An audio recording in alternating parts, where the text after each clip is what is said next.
in your network. So you should just get a little note there. So, you know, if you just to allow the recording.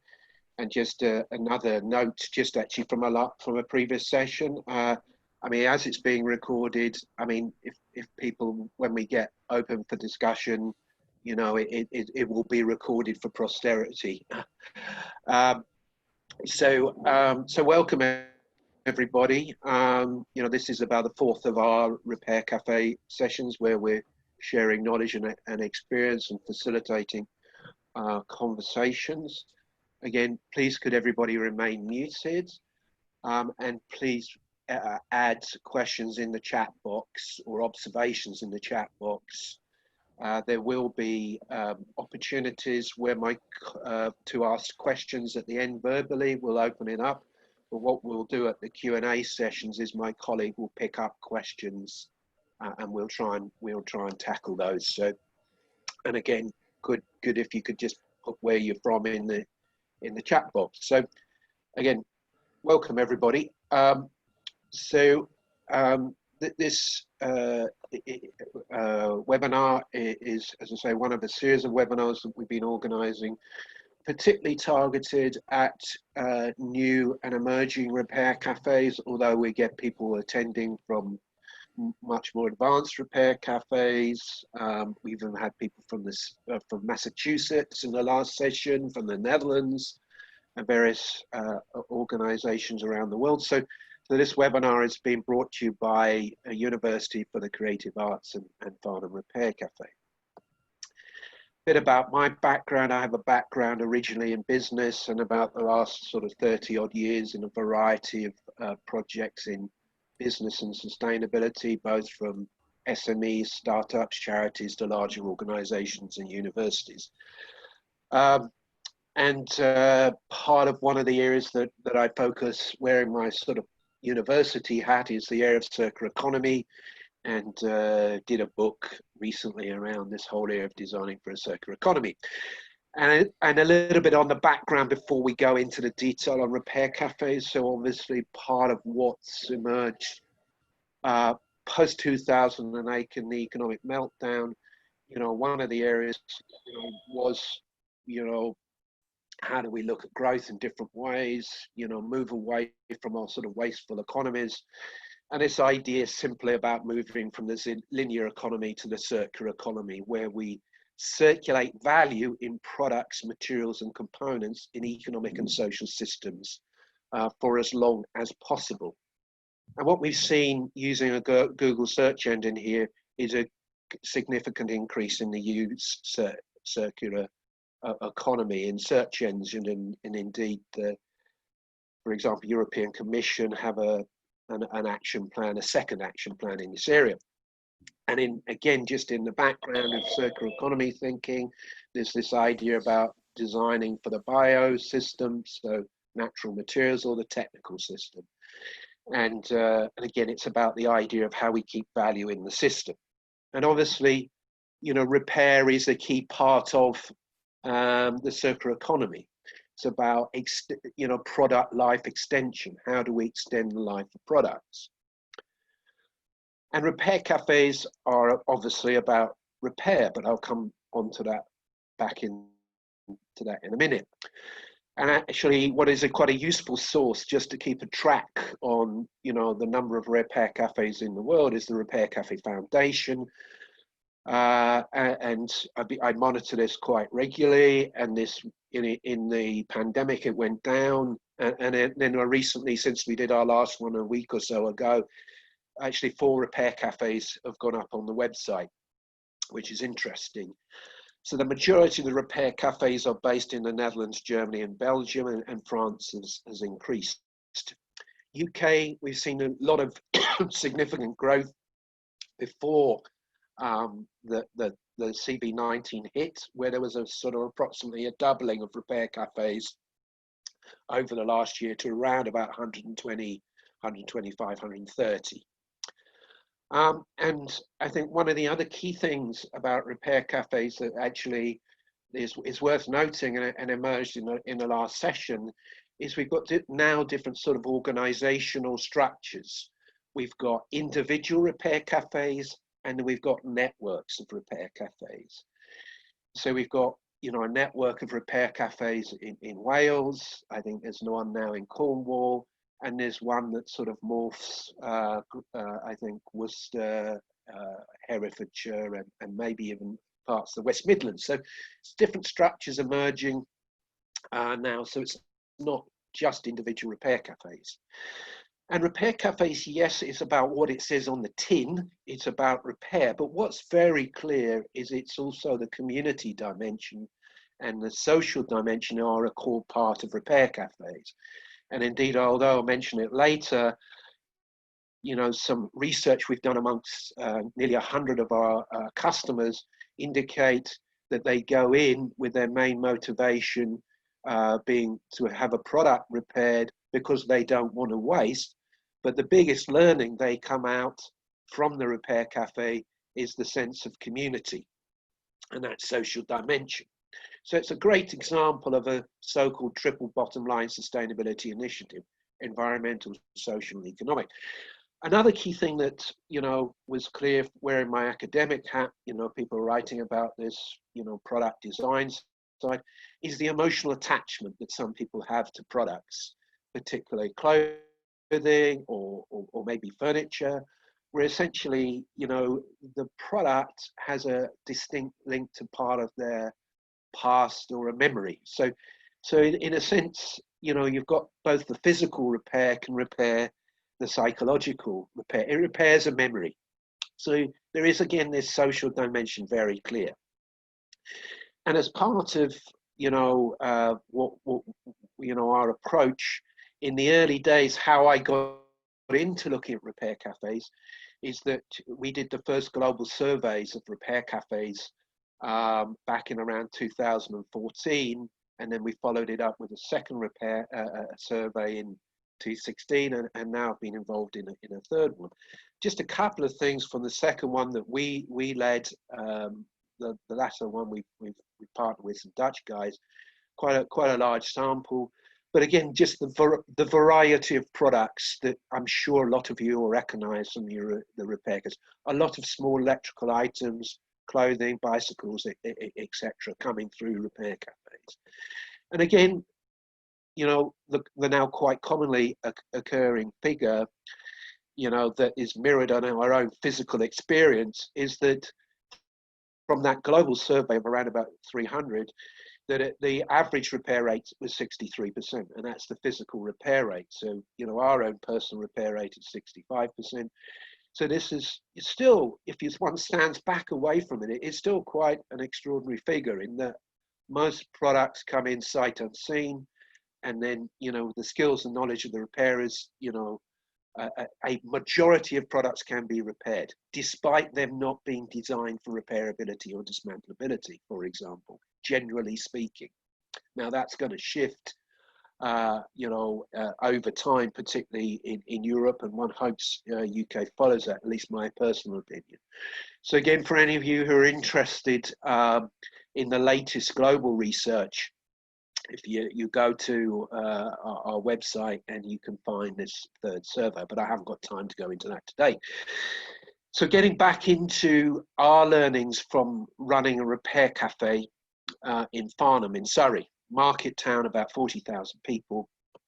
And what I found in setting the repair cafe up, and just my experience of also running a lot of local sustainability initiatives, it often, you know, sustainability initiatives are like pushing a rock up an isosceles triangle. It is hard. It's tough work to get these things done. But with repair cafes, it's really an open door. There's so much interest and openness in relation to repair cafes from our experience. And one of the things that we've experienced is there are many ideas about what you can do, but with limited resources and man and woman power, often it may be coming back to, you know, keeping it simple, stupid, just, you know, running a repair cafe well, and then thinking about additional things you might do. But a lot of it, from our experience, it really also comes down to the motivation of the volunteers and whatever. And if people want to do it, take ownership, that's great. So, and our repair cafe is a collaboration, and I'll come back to that. And we were the first UK repair cafe to be set up as a charity. And again, I'll come back to that.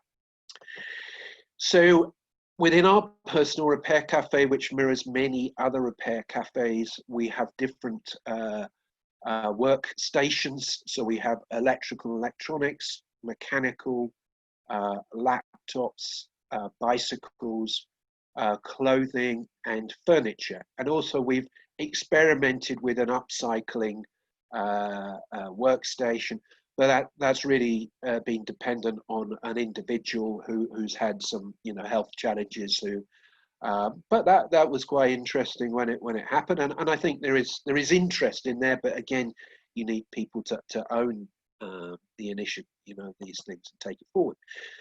And I'm sure many of you out there will recognise the very diverse range of people that are involved in the Repair Cafe as volunteers. And so we have a mix of retired, semi-retired, or often self-employed people from a very diverse range of backgrounds.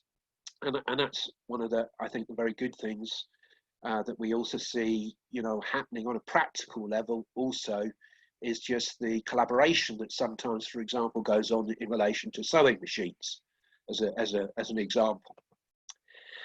A little bit about the background about how our Repair Cafe emerged.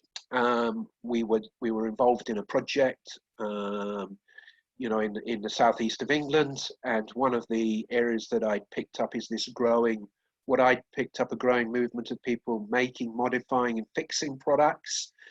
Particularly facilitated by increased number of YouTube videos that may not be the greatest video, but people can see how to repair stuff, and also new places and spaces to enable making, modifying, repairing. And essentially, I ran a conference on called Makers and Fixers, and what emerged out of that was a local transition town group. We started a conversation, and to cut a long story short, excuse me, we basically decided to bring our various expertise together and set up a Repair Cafe project. And we decided to collaborate with Transition Town because they'd set up with as a small charity, and they already had access to an insurance, insurance and a bank account.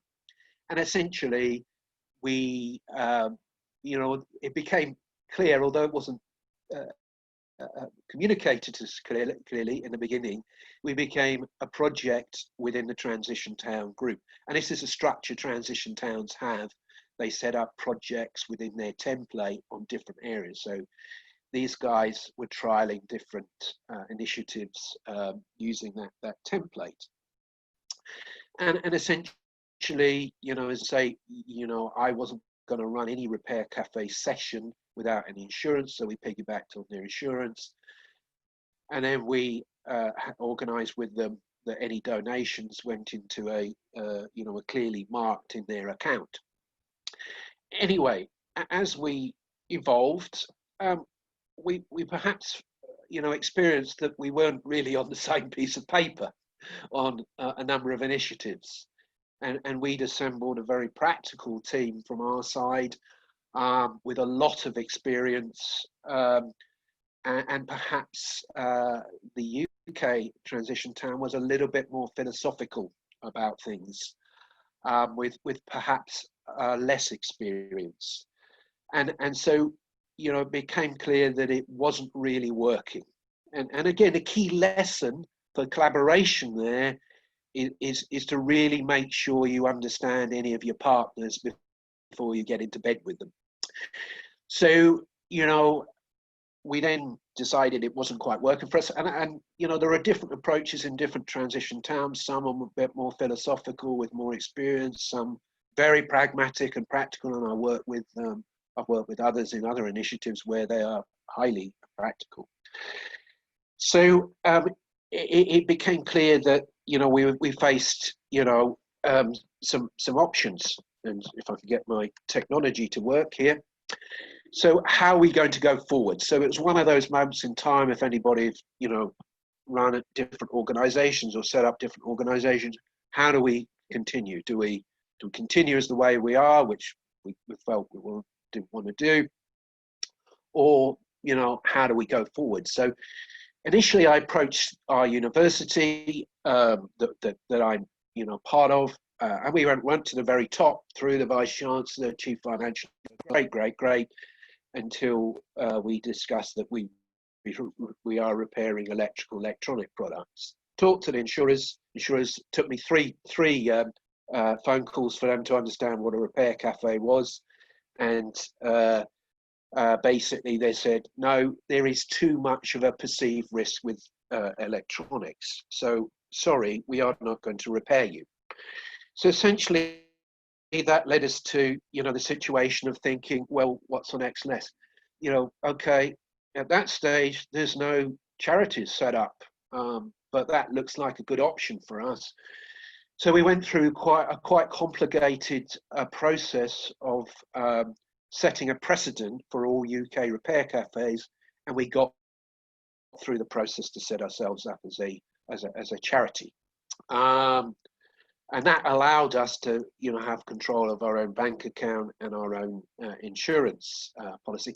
And again, I would recommend, actually, when you're setting up repair cafes, that you have a serious think about these sort of issues at the beginning, because I'll tell you, trying to extricate yourself from an arrangement with another organisation to make sure that you retrieve your donations from another organisation's bank account is a tricky job. You don't want to do that.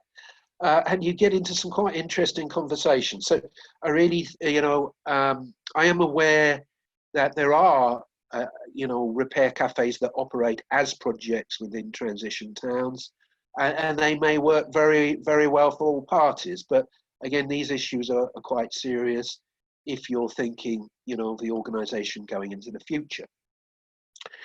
So collaboration. Well, we really, had set it up, initially, then as a charity, as a collaboration between the town council, and they were very helpful for us in the transition towards the charity, and they enabled us to piggyback on their insurance policy until we got our charity status. So they've been very helpful to us, and we're now advertised in core town-related brochures, so we're seen as part of the community. Also, we've had support from, verbally, from our senior leadership team at the university, and it's been a useful linkage for the university as well to the community. And indeed, we were able to get some pack testing equipment from the university that we're trying to looking to upgrade, and that enabled us to get some pack testing equipment. And there's been other useful linkages there. And also importantly, although we're not religiously affiliated, there's been our partnership with Aspire Church, who have been very supportive.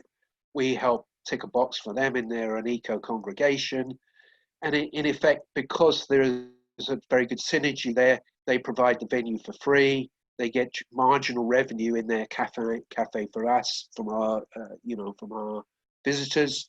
They also get the odd product repaired, and then we also give them a donation at the end of each year, because it's a fantastic venue. And indeed, in going forward, we're looking at expansion plans. We were very active on this before COVID-19 hit us. Key also for repair cafes is you do not have a repair cafe unless you have repairers and volunteers. It's all about the people. So obviously, it's about how you get strategies in place to get out to your local community, to attract people. And indeed, I've mulled over this a little bit, And, you know, one of our core electronic repairers came to us actually originally asking about 3D printing. We then involved in him working with, we're in the university side. Then he knew somebody, then we put the message out, we got a few people, and then it grew. And I think over the years, we've had maybe about between 70 and 90 volunteers and repairers through the sessions, but we end up having about a core group of 20 to 25 that pretty much turn up most times. So again, you may, you know, for a variety of reasons, people may not find it works for them, or they need their Saturday mornings change, or a variety of reasons. So really, it's getting out there into your local communities, because you will have people with skills and interest in potentially giving back, getting back involved in the community, in your local communities. And certainly a useful tool that is now out in many towns and cities and districts is the Nextdoor social media platform where you can advertise.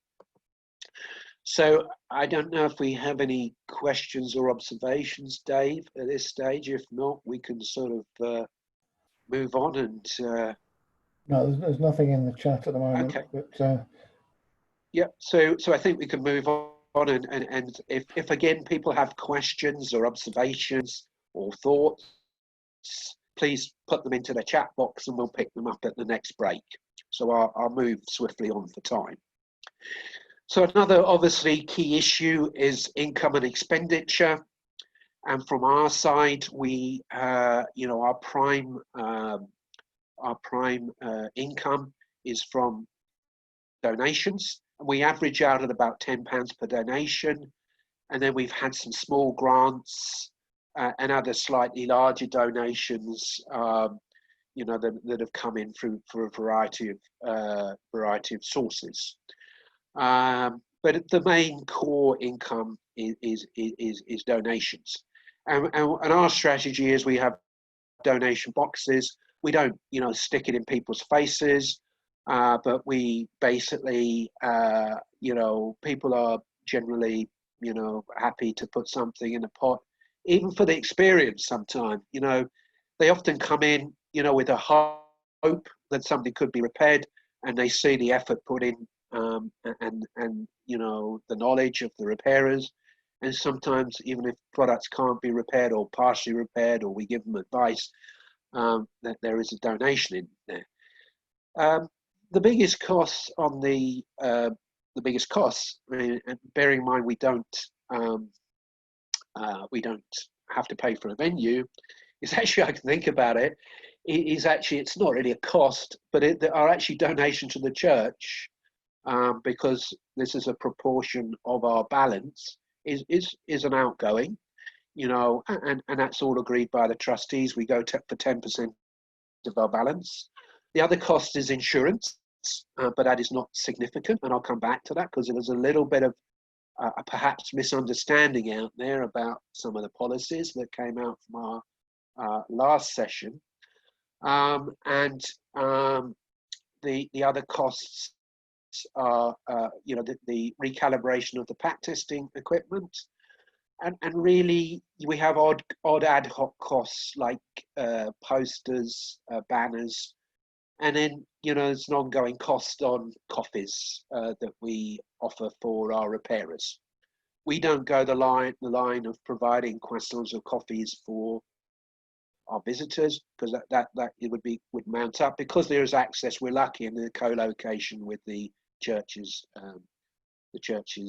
cafe, and that's a good part of the synergy with them. They get the income from that, and there's the service there in a sense. So we actually don't have a significant you know, cost associated with our operations. Health and safety, very important, and we're fortunate in that we've got, you know, a lot of our trustees have experience in health and safety and risk, and we actually got a risk specialist that works for one of the big consulting firms, Atkins, and we've got a health and safety policy that we operate and in behind the scenes, and then we have a checklist that we tick off each time. Always with the health and safety, there's the danger in that we disappear down the rabbit hole with huge amounts of detail, but we try and make this manageable we try and make it manageable. And there's always this balance we find between people enjoying the repair cafe and feeling overly busy and it feels like work again. So this is a happy medium that people that we try and attain. So there's obviously access to things like first aid, and we actually also have posters up about the defibrillators within the town, because again, like many repair cafes, our demographics are over 55 with a bias to over 60 and older. So we haven't had really any issues, touch wood. I mean, the only typical repair cafe thing that happens is I think we did have somebody cut their finger, but fortunately, standing next door to them in the queue was a nurse who had plasters in her pocket. So I'm sure some of you will recognise these sort of odd things, positive things that happen in repair cafes. So the other thing that we do in our repair cafe, and to be honest, I thought for all repair cafes that complete repairs on electronic products, this was universally undertaken, but it appears not. So portable appliance testing, visual inspections of electrical products, and the testing, and also the use of circuit breakers as well to test current as well. So we use this. We have that written into our policy, and but it appears that others don't necessarily use PAT testing. We got qualified PAT testers within the network as well. But actually, we are those do need to be renewed, and we are in dialogue with a couple of our trustees going on a course again once lockdown reduces. The other key thing is I will not run any sessions, as I said earlier, without insurance. I am aware that even some quite large repair cafes in the US run without insurance, which I find extraordinary. And even one of the most long-standing repair cafes in the UK doesn't run insurance, and a newer, quite experienced one. For the price of the insurance, I really don't understand that. So we have insurance covering product liability and public liability. So both, if there's a problem with a product, when the individual takes it home, or whether there is somebody trips up or something in the venue. So what I understand is within some of the networks, those networks will negotiate insurance policies for their members, and then the members will pay a fee, monthly or whatever. So I understand there are these sort of negotiated blocks, and indeed in the Netherlands Repair Cafe Network, I think, have negotiated a whole, policy for maybe all repair cafes in the Netherlands. But for the majority of individual repair cafes, one can find an extraordinary range of quotes out there from, around about, 60 to £100, right up to £600. And certainly in the early days, we had these, or many of the insurance companies did not understand repair cafes. So we had, few that would offer a policy, and they were in the high rates.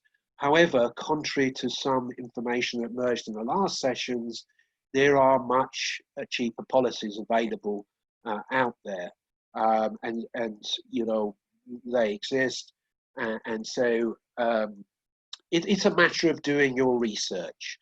I was even aware, and it just shows the sort of evolution of the sector, that our Repair Cafe conference that we organised before lockdown is that we had very voracious insurance salesmen at the conference who were trying to sort of leverage a position at the conference, and clearly had a product to sell to repair cafes. So, you know, that's showing, you know, that insurance companies now realise there's an opportunity maybe. So insurance is key. It is your decision, you know, based on risk. Marketing, obviously a key part of it, key part of this. You know, always useful sometimes to go through these sort of basic tools to think about marketing. So pricing, so there's no prices, so it's free. You know, place, so your venue. Repair cafes are generally a community workshop that run once a month, although people run it in different ways. So that's the place, generally speaking. The product is your service, the service you provide, and essentially, you know, it's a repair service or advice service, and then promotion. And the biggest, you know, element of this is promotion, getting your message out there. And we use a variety of tools and techniques to do this, from the local social media next door, through to our own Facebook page, Instagram, Twitter, also through LinkedIn. We also started to compile an email list compliant with GDPR, partially into our approach. Where, you know, people will fill in their email if they want to receive more information. Then we also, you know, gain coverage in local freebie magazines, and the editor of the local main newspaper, the Farnham Herald, is always interested in what we're doing and will come down. And sometimes, particularly if there's you know, we've faced a milestone like maybe our 1,000th visitor or our 1,000th repair, we'll organise it, maybe with try and get the mayor down there or the vice chancellor of the university and organise a photo shot and get that in the press. So again, my experience of running multiple initiatives with, particularly in the past, micro SMEs and SMEs. This is my first, you know, significant initiative with, you know, working with citizens, is you have to use all the tools for promotion. We also have one of our trustees, sorry, I'd forgotten about that. We cannot forget our colleague, Ed, who goes out and enjoys just putting leaflets out in charity shops and a whole range of other organisations. And he enjoys doing that, going out, seeing people, meeting people. And again, it's one of those things, you know, horses for courses, what people want to do. So we've got a very broad church of promotion strategies that we use. And then we will do also ad hoc talks about the Repair Cafe in, you know, local networks as well. Another core part of the Repair Cafe, particularly if you're a startup or a new group, is the front desk, and actually having a friendly face to book people in, to help with managing the queues. We have a queuing system, and then people will sit down and wait to be allocated to the repair cafes. And generally speaking, people will be signed in there, and we'll find out a bit about the product. We will weigh the product. We weigh the product so we can identify how much, if it is repaired, how much is diverted from landfill, which allows us to calculate our CO2 emissions. And I'll come back to that. And essentially, we have a series of paperwork that we use in various forms, a disclaimer, you know, house rules, etc., health and safety, etc. Gift aid form as well with our charitable status. And essentially, we have should have in here 2 core forms that I obviously in the other webinar. 2 core forms that we basically collect data on EEE, electronic products, and also on non-EEE products, clothing and textiles. And so we pick up the brands, the owner's details, and then what the problem of the product is, and then also that tracks the product to the repairer, and they then fill in the results if it was repaired or not, and how the problem was solved. And so we collect a lot of data, amongst the repairers, and we get a whole variety of products. We've had our first drones coming in, for example.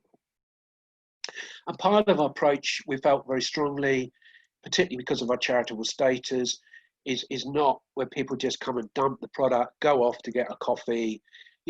People participate in the repair process. They observe the repair process to learn something, hopefully.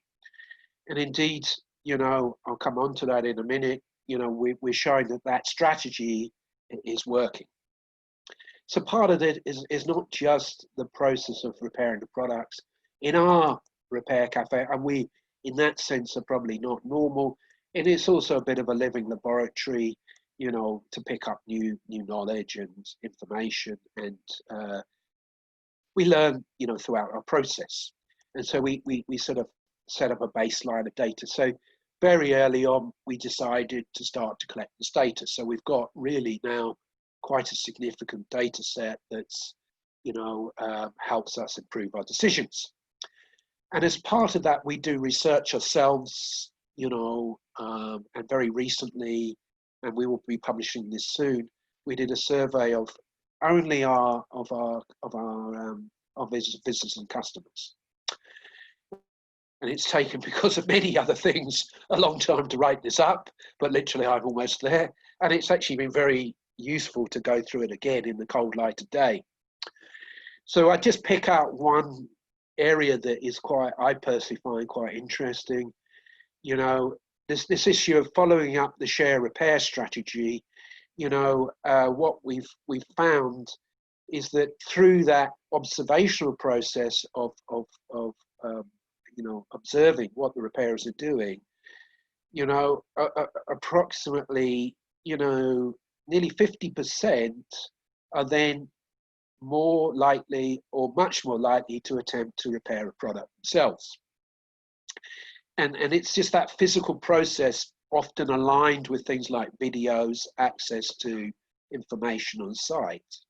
And as a result of visiting the Repair Cafe, I'm more interested in the positive than the negative. In that sense, is interestingly, over 30% have completed a repair. So that's quite a big number. And that's not just clothing, relatively simple products. It's also electrical and electronics. So in that sense, the Repair Cafe is having an impact even beyond the physical repairs. So, and it's quite interesting that people then, once they get the confidence and they have the information in the right way, they've found, in many instances, nearly 30% find it relatively easy to repair. So it's just providing information in the right manner, very important. So again, within our approach, we've very much set up this, wanted to communicate our impact, and we when people check into the Repair Cafe, we advise people of this impact, and how the repair impacts on land potential, or landfill diversion and CO2 emission. And people are very interested in it. They see it's part of a wider thing. Yeah. And as part of this whole approach, fortunately, wearing my university hat, we were able to get a small amount of budget to open source our the algorithm that we used to calculate the CO2 emissions as resulting from successful repairs. And we've open sourced this as a tool, freely available to any repair cafe. And one of our brilliant trustees put this together. So again, if you're not aware of that, please put this, and you're interested to hear more about this, we can share that information out. And I think in preparing these webinars that we've been doing over the last couple of months, I've realized, without us necessarily thinking about it, we actually do have a set of values that we've developed. And I think it's quite a people orientated set of values. People, it's up to people what they do. We don't try and foist an approach on people. And actually, we've got very much a learning culture. We do every time we learn something, and we try and then implement our learnings. and there is something to learn each time you run a repair cafe, at least in our experience. And I'd say one thing that's quite interesting as a result of CV-19 and lockdown is we've seen a few repair cafes starting to think about, could they deliver their services in a different manner during lockdown. So it's meant, in effect, that some repair cafes have started to think about their business model. And there are various tools out there to look at this. And again, these are only tools to help. These are thinking tools. And what we're aware is that there are a number of repair cafes out there, who are offering, online services, and some that are offering, collect, repair, delivery models. And that's something that we held a session that there is a video up a few weeks ago, and I just couldn't move this slide, so I'll come back to this slide. So in a minute. So thinking about coming out of lockdown, I'll come back to that just in a minute. Again, what we found ourselves is it's Farnham Repair Cafe. We've basically, again, it's forced us to think differently. And one area that we've started to, we developed with the help of, my colleague Dave, who's on the chat box, is we set up it's gone from my head. What is it called?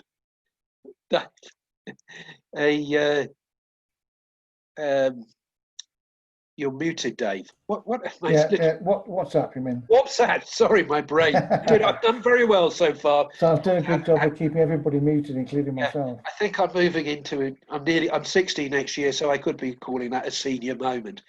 So anyway, we've developed quite a very useful WhatsApp group amongst our repairers and our people involved in the marketing that's help people share knowledge and experience and thinking. This has been particularly very useful with the model we've used, which is a Facebook-driven advice model, where once a month we'll open up with a number of our repairers who are on Facebook, although not all our repairers are on Facebook, so it's more limited.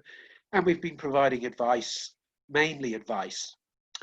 And one of the things that we are now considering, and this is where it comes down to in these confusing times, is an option of a collect, repair and delivery model. However, as a result of the lockdown, repair cafes in lockdown session, we've realized that this is an area that you really do need to think through. Particularly the area of product quarantines is an issue that we're thinking through ourselves. And for time, I won't go into that, but we can get into some questions on that. And then obviously, any repair cafe, I would say, has a duty of care to its customers and its repairers and volunteers. So it really needs to be thought through as to these models or more hybrid models, that might emerge prior to, in effect, normal practice being resolved. We're aware of one repair cafe where the management team were going to run a repair cafe in a marquee, but not all of the senior team were on board with that, and two of the repairers didn't feel the timing was right, or maybe they were management team or the founders. Two of the founders weren't comfortable with that for health and safety purposes, and they resigned. So it's very much important that everybody's on board. The trustees, the core management team, and actually the repairers themselves. Um, I think some of the repairers may be actually more. Uh, they may have different views on this. So think about the future. We all want to get back to this because repair cafes are about repair, but the social community dimension is very key. For our point of view, we're looking forward to moving from a hall, that is getting increasingly packed into a larger venue, where the church that we operate within are changing their venue to be changed to be a multi-purpose venue. So they're clearing the pews and literally about to move in just prior to lockdown. So it is also about thinking to the future and your opportunities. You do expand where you might go. The other area, just in closing, is the things you might also do if your volunteers are have the expertise or the interest. Is we are using 3D printing to do customized repair. And so it's having, a volunteer or volunteers who are prepared to take that on board. And it's not just about the kit. And that was one of our biggest expenditures behind the 3D printing. It's about the software, the design. And then the second element is what you do if your volunteer leaves. For example, one of our brilliant trustees and volunteers is moving to Scotland. So we've had to, one of our other trustees has stepped in to build the knowledge, so we continue to operate it. And again, goes back to repair cafes are about repair, but they're also about the social dimension.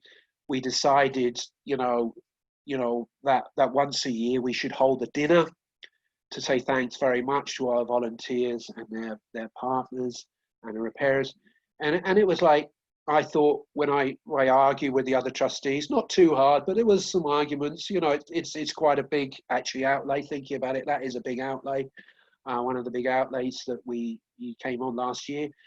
We did have to. There was some discussion about it, but it was excellent. And I think virtually every single core repairer and their partner turned up. So that's key. So.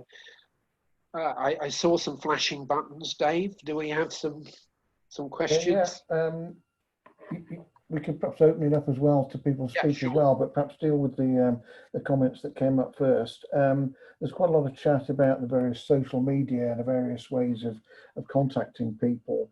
And without wanting to give away the complete answer, it seems to be a bit of everything, to be honest. I guess it depends on your audience. Not everybody likes Facebook. Not everybody wants to be pestered by email. We read newsletters and posters, if I could pick out something new. I mean, my point is exactly that. You've got to go out with all, full armory, get the message out through the different things. And the other key thing that I should also mention is our strongest communications tool is word of mouth. So basically, because we have very high satisfaction levels, people go out there and in the majority of instances, their products are repaired. So they tell a friend. And so I think particularly, and we haven't quite got the data there, but I think particularly amongst females, that's a good, very good source for us, is people tell friends and they come in. So word of mouth is very good. Sorry there to interrupt, Dave. No, it's a good slow organic process as well, so we don't get hundreds of people suddenly descending on us. So, but you're right, it's a good long-term. Yeah, but we've actually had that more recently. It's literally even for our very small site, we are getting increased numbers. We did have 110, I think, at our last session. But you can't. My experience of all of these things is you can think, oh, right, we're going to over promote it. We can't do it. But you have to do that. You always have to go out with all your guns. And a little bit on your organic process. Our average number of visitors has just organically grown over the years, where I think our average rate, you know, maybe 3 years ago was sort of 45, including our repairers, but it's getting closer to 55, 60. And then we've had some very big, numbers prior to lockdown. And I'm going to give you the other 3 or 4 topics, then you can decide in one go, then you can decide how to answer them or whether to open it up. Okay.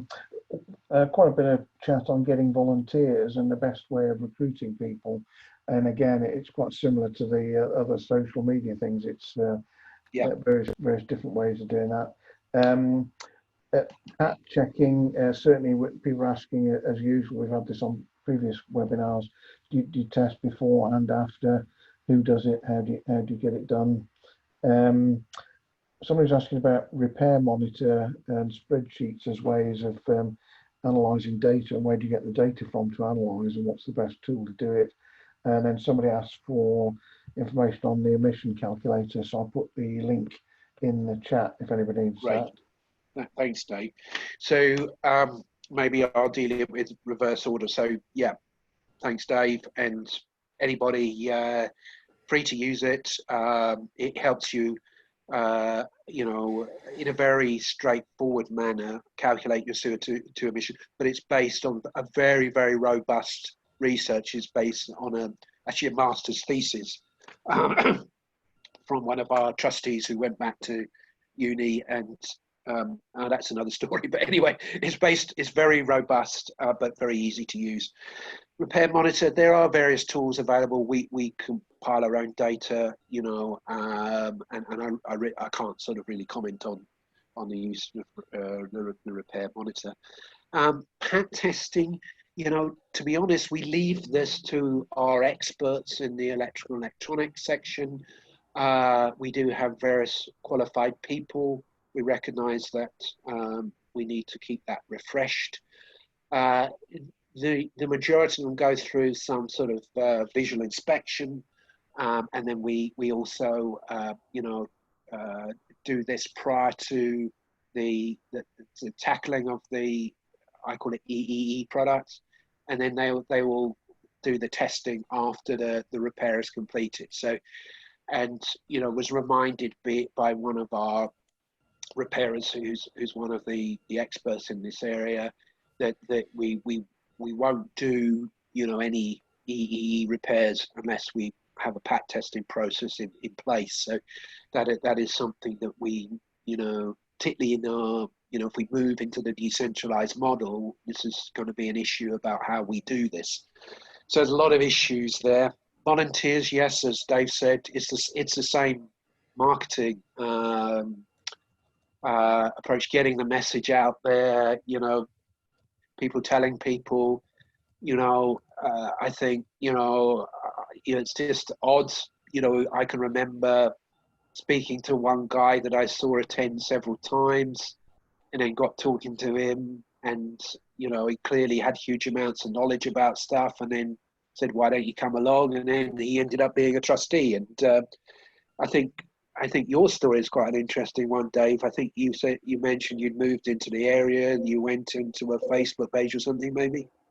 Yeah, basically I retired in 2017, and I was determined to do it properly, and I actually planned out sometime in advance the sorts of things I wanted to do when I retired. So I actively looked when I moved to Farnham as to what was in the local Facebook sites, news sites, and so on, and just by chance stumbled across a page on Repair Cafe, and I didn't need to wait more than about a nanosecond, because that's something I've enjoyed doing for such a long time anyway, but my family, my daughters and so on.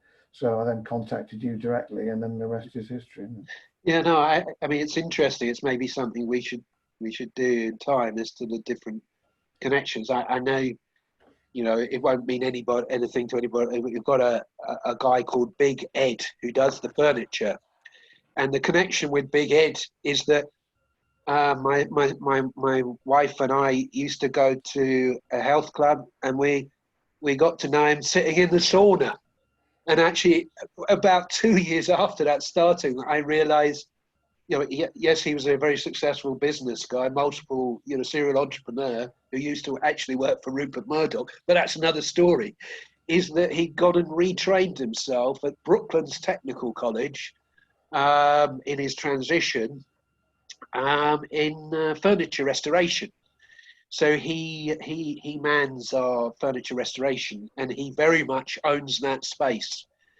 And you know, so people have just come from very different directions and with very different backgrounds. So one of the trustees, she is the chief technology officer for a BP spin out in electric vehicle charging technologies. And I think she was involved as a trustee of Surrey Wildlife Trust and approached me if they wanted somebody help on social media, and then she came along.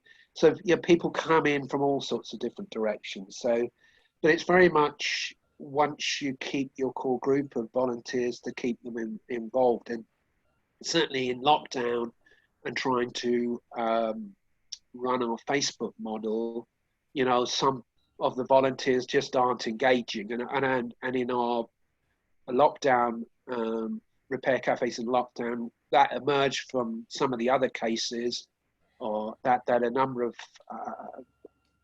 you know, repairers have physically just dropped out of the loop. Now, one hopes that's just they're not going to engage in new models. They're just happy with what they're doing. But you know, there may be, you know, who knows coming out of lockdown what the situation is. But you don't have a repair cafe unless you have your volunteers, and the volunteers with the skills to do the repairs. Yeah, Martin, a number of people asking for the recording, the forms we make people sign when they come with a repair, the slides and so on. And can I suggest we stop the screen share and open it up for a video Sure. questions? Sure. If you could, yeah, you could do if you could do that, Dave, whilst I'm, you know, dealing with that. So yes, the recording will be shared over the next week. That will include the recording, the slides. I think yeah, I think the position we take on our forms is if people are really motivated to do that. I think if you're in the startup phase, we're you know, we're prepared to tackle that case by case. And we need to just get agreement with the trustees on that. So you'd need to email me on that email with, you know, what stage you are and what you're looking for, and then we can help. And we're you know, in a limited form, we're happy to, you know, mentor a little bit some new startups, repair cafes. Particularly if they're in Surrey, because that's where we're based. So, for example, there's one repair cafe that's starting up in the north part of Surrey, and I'm mentoring them, you know, sharing various information. So, yeah, recording will be available, and please email me on a case-by-case basis. So, any questions from the audience, in the virtual audience? Any observations?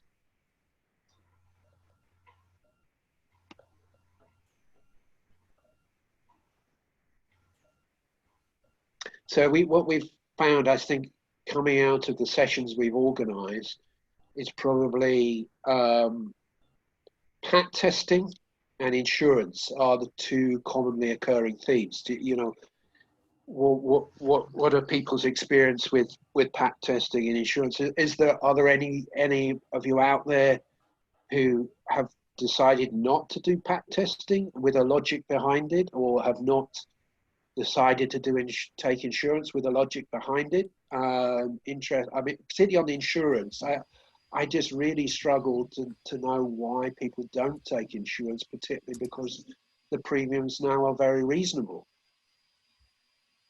Was there a question there that flashed up, Dave?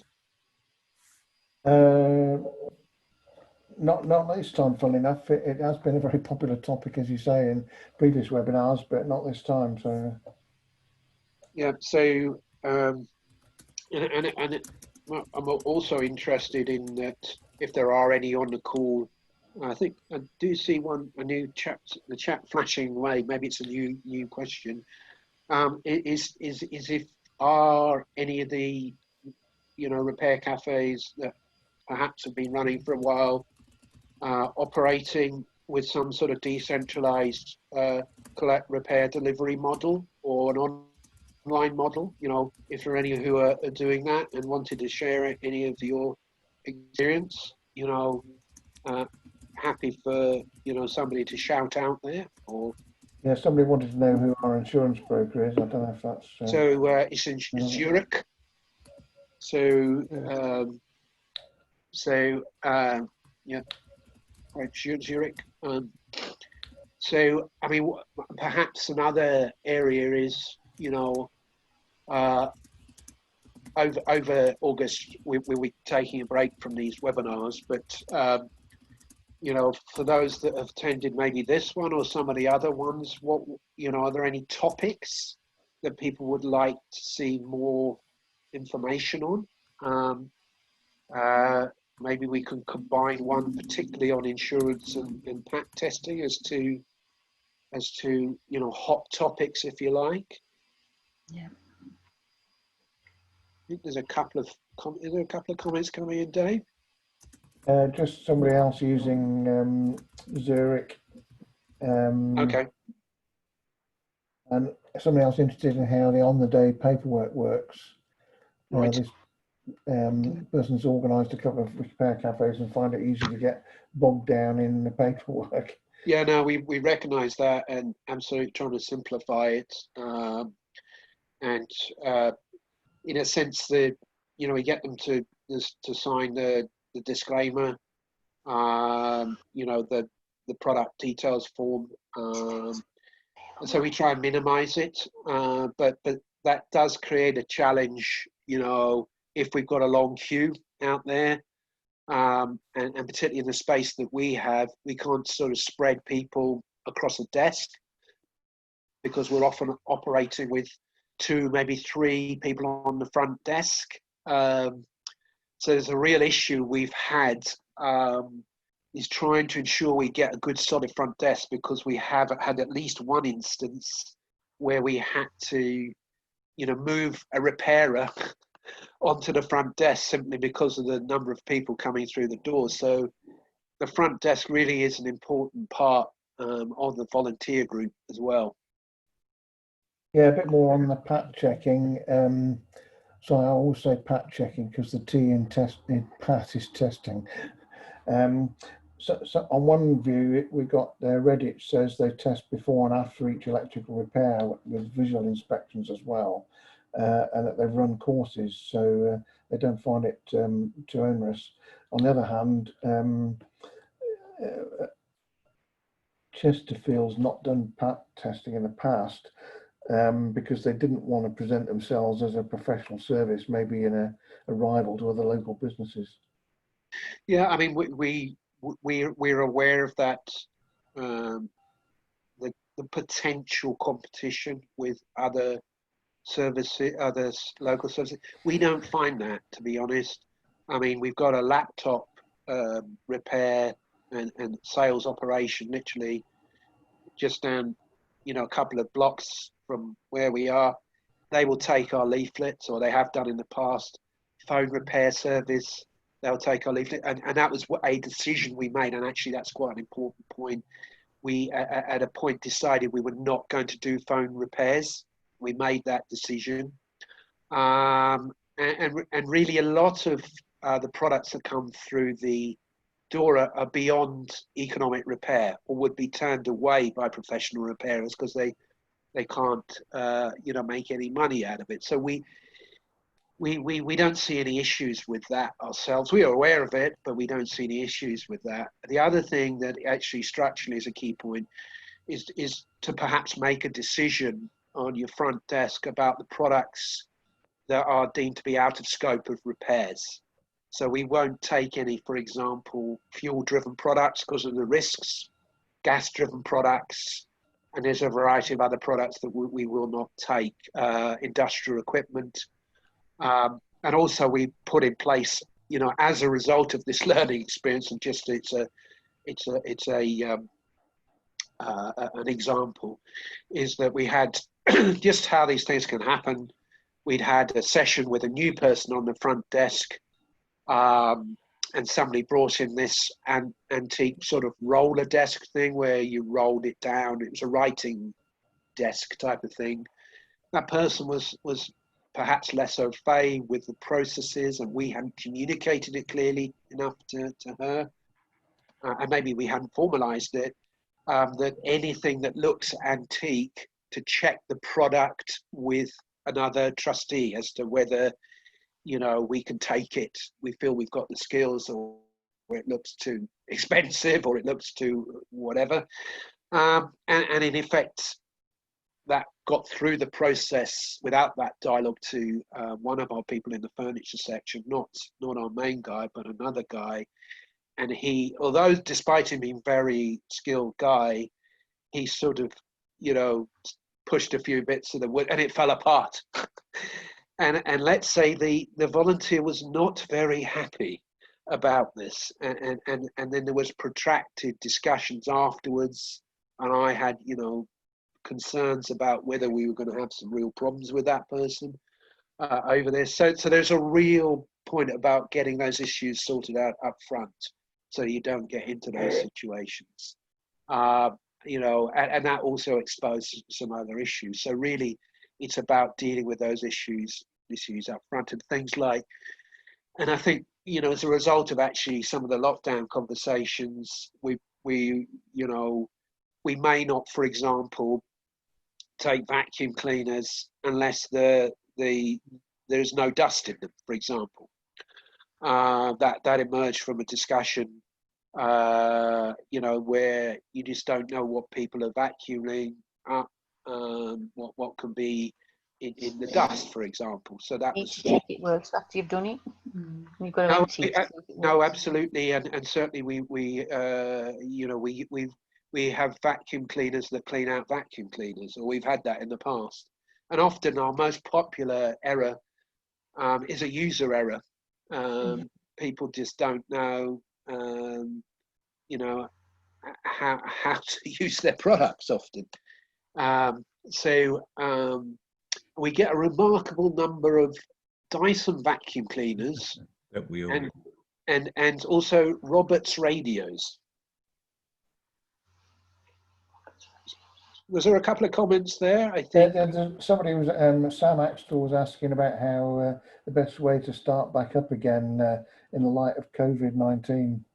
That's a big topic in its own right, isn't it? Yeah, no, absolutely. Well, again, it is a big topic, and in fact, next week we have a Board of Trustees meeting on exactly that, and it may be a sort of transitionary model. Certainly, we are looking at about, perhaps before Fall Repair Cafe, we're considering, and I think I can say this, you know, maybe, you know, 4 models. One is, you know, just continue to the Facebook model where we provide advice. There may be a Facebook driven model where then, you know, there's discussion by the volunteer with the customer. And then if then the volunteer and the customer agree to it, maybe there's a physical transaction where the customer puts their product into quarantine for 72 hours, we'll clean it, then it's collected, you know, the repair is attempted. So this is what is happening. I hear somebody laughing here. There's a lot of detail. Trust me, there's a lot of detail in this to think through. Pardon? Sorry, okay, I'll continue. I didn't pick that up. So there's a lot of detail to think through on all of this. And then there are others that are operating a full, you know, collect, delivery, repair and delivery model with quite extensive claimed repairs, particularly a village that claims they claim they've done like hundreds of repairs. But you know, that's what the statement is. But you know, to the extent that they've gone down into some of this, Another guys in Cirencester have gone very deeply into this, working with their CV19 response teams, with the police, with the, very detailed. My colleague Dave has done a lot of very useful research as a discussion document we have in terms of how long the virus, is retained on different types of materials. So there's a lot of detail there. So there may be another model where people perhaps drop the products off and then the repairers collect. So there's a lot of variations. A lot of it will be down to the perception of risk by people. How comfortable they are with the risk. Bearing in mind people are touching products, touching paperwork, masks, PPE. There's a lot of stuff. If we get into even semi-physical models, then also, certainly, I went down the line of discussing, it's not just the repair cafe, it's the venue you work with as well. That either so I had to start discussion with the church to find out, for example, the killer question is within their policy, how many people are allowed through social distancing into the room? Well, the answer we were given was 16. Well, we have 20 to 25 repairers and have had upwards of 100 visitors. So this is a massive constraint as well.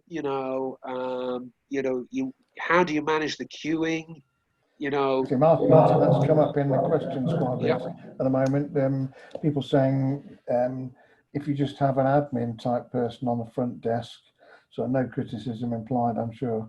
How can they triage the repair and know who to give it to? Whereas other people have got a repairer on the desk who can quickly check, or somebody else has a very useful method apparently where people sit in a waiting area and repairers tour around asking each person, helping them fill out the form and then direct them to the most useful repairer. Perhaps separating that out into what we would do in the old normal. It is, person books in, they fill the forms in with the front desk, and then basically there's a set of chairs in the middle of the room, and then basically, they are informed about where their workstation is and where they are in the queue, and then they will attend that. In terms of a CV19 model, this is something we're having to think through. There is a proposal by one of our trustees for some system where it appears that, we're waiting for paper on this. The idea is that, products are booked in with a front desk and maybe they're stalled in the hall.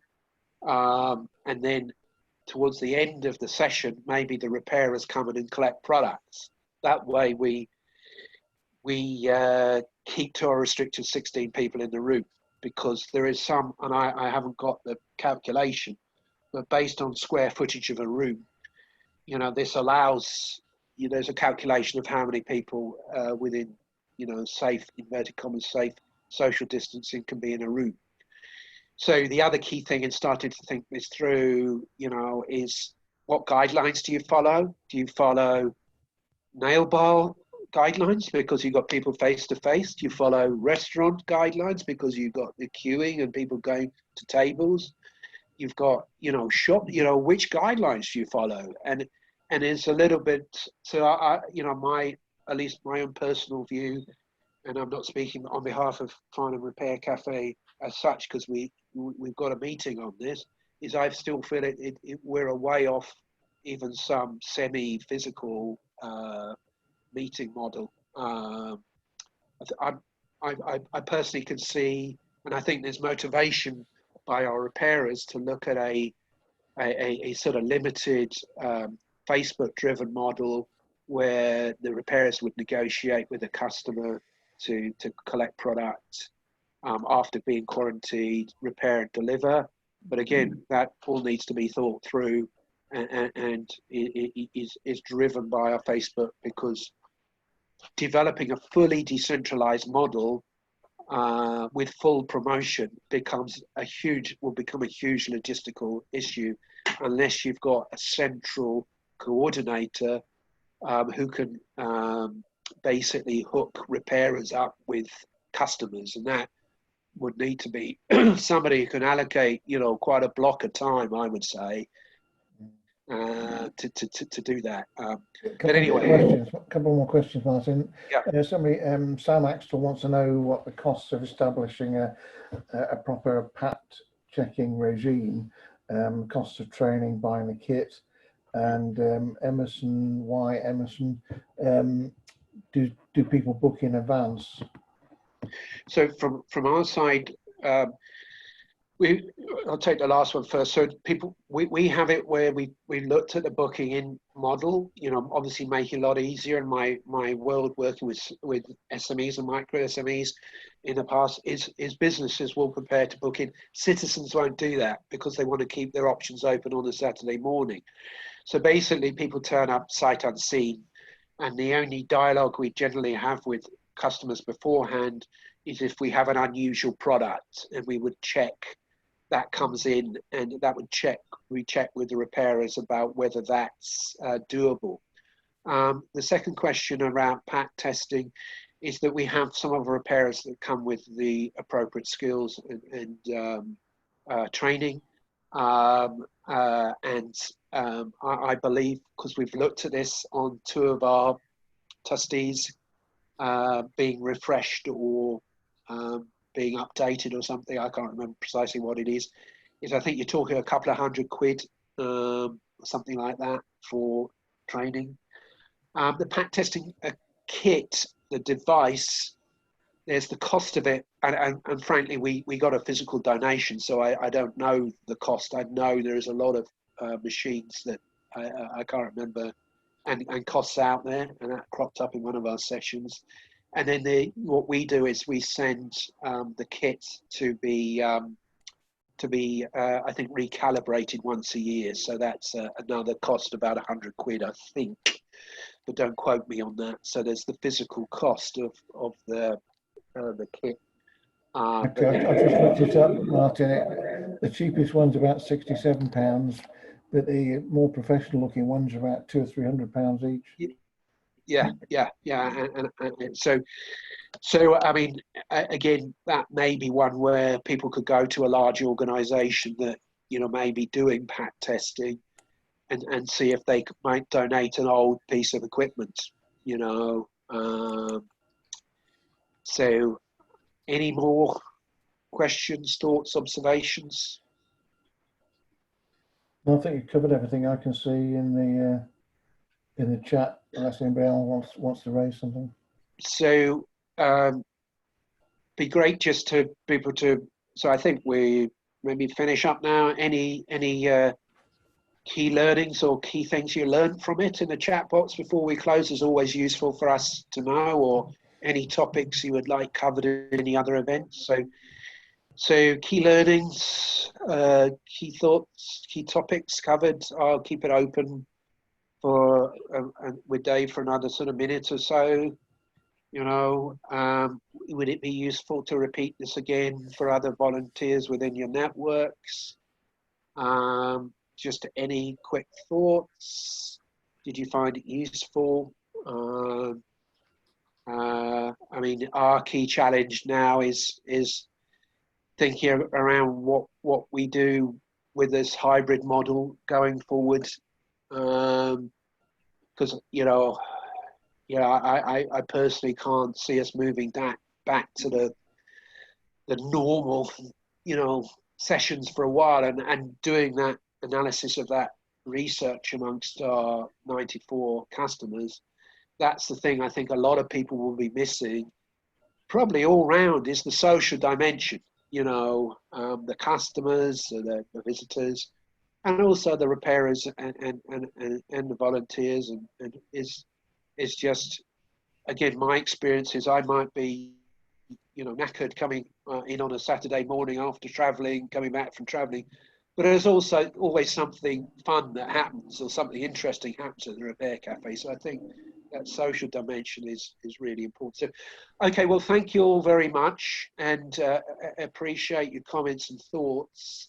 And thanks very much, Dave, for doing the fielding there. You've stopped a few boundaries there. I have to bring a cricket metaphor into it. So, and without further ado, I'm going to go and watch get a cup of coffee and watch the Test match, and then we will circulate the recording in the next week or so. So, thanks all very much for your attention. Thanks, Martin. Thanks.